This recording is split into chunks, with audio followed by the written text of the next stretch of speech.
আসসালামু আলাইকুম। আমি এখন বসা ভাত রান্না করব দেশের চাউলের।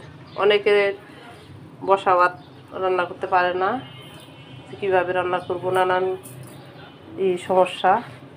এখন সহজ পদ্ধতিতে আমি বসা ভাত রান্না দেখাচ্ছি। আমি এই চাল সুন্দর করে ধুয়ে নেব। চালগুলো ধুয়ে নেওয়া হয়েছে। এখন আমি এই যে চাউলের উপরে, যেমন এই যে চাউলের উপরে থেকে এরকম 3 কর পানি দিলেই হবে। এই যে মাপ মতো। আর যদি তাও না বুঝেন তাহলে চাউলের নিচ থেকে এই পর্যন্ত, এই দেখেন, ঠিক এই পর্যন্ত দিলে বসা ভাত হয়ে যাবে।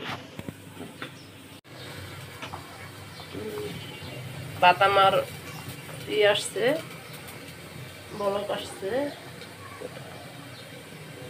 এখন কিছুক্ষণ পরে আমি রেখে দিব।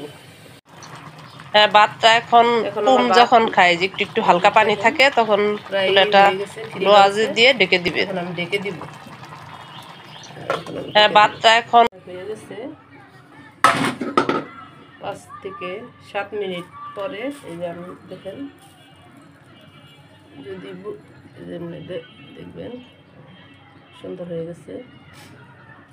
এইভাবে দেখতে পারেন পানি আছে কিনা। নাই, পানি নাই কিন্তু।